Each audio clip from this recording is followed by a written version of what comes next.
నమస్తే ఫ్రెండ్స్, నేను మీ లక్ష్మిని. Welcome to Lakshmi kitchen. ఈ రోజు మన రెసిపీ ఏంటంటే మ్యాంగో పీకల్ చేసుకున్నామండి. ఈ మ్యాంగో పీకల్ బెడ్ మీదకి గానీ చపాతి మీదకి గానీ చాలా బాగుంటాదండి. నేనైతే గనుక బ్రెడ్ మీదకి పెట్టుకున్నాను. ఇలా బెడ్ మీదకి పూసుకొని 2 ముక్కలుగా కట్ చేసుకొని తింటే చాలా బాగుంటాదండి. 4 మామిడికాయలు తీసుకున్నాం. మామిడికాయలను బాగా కడుగుదామండి. కడిగిన తర్వాత ఒక ప్లేట్లోకి తీసుకొని తడి లేకుండా తుడుచుకున్నామండి.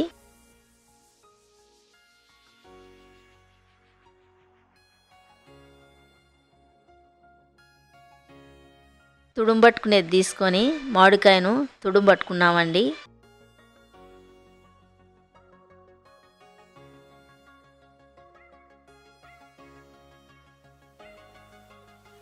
మామిడికాయలన్నీ ఇలాగనే తుడుంబట్టుకున్నాం. 4 మామిడికాయలు తుడుంబట్టడం అయిపోయిందండి. ఇది వచ్చింది. తుడుంబట్టుకుంటే ఒక గిన్నె తీసుకున్నాం. గిన్నెలోకి తుడుంబట్టుకునేది కొలుచుకొని వేసుకున్నామండి. 4 కప్పులు వచ్చిందండి. 4 కప్పులు మామిడికాయ తుడుముకు 1.5 కప్పు బెల్లం వేసుకున్నాం. 1.5 కప్పు చక్కెర వేసుకున్నాం. మొత్తం 3 కప్పులు వేసుకున్నామండి. గంటె తీసుకొని మామిడికాయ తుడుము, బెల్లము, చక్కెర అన్నీ కలిసేటట్టుగా బాగా కలుపుదామండి.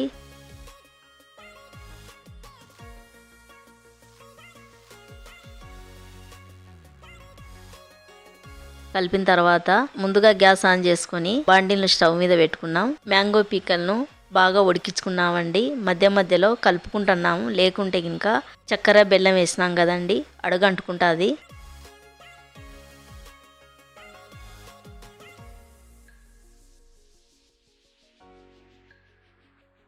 మామిడికాయ తుడుం బాగా ఉడుకుతుంది అండి. 1 స్పూన్ కారం వేసుకున్నాం. 1 స్పూన్ సాల్ట్ వేసుకున్నాం. 1 స్పూన్ జీలకర్ర పొడి వేసుకున్నాం. వేసుకున్న తర్వాత అంతా కలిసేటట్టుగా బాగా కలుపుదామండి.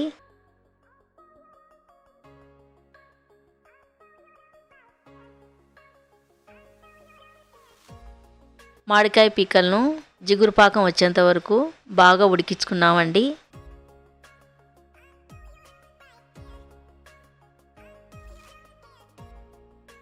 చూడండి, నేను చూపిస్తున్నాను.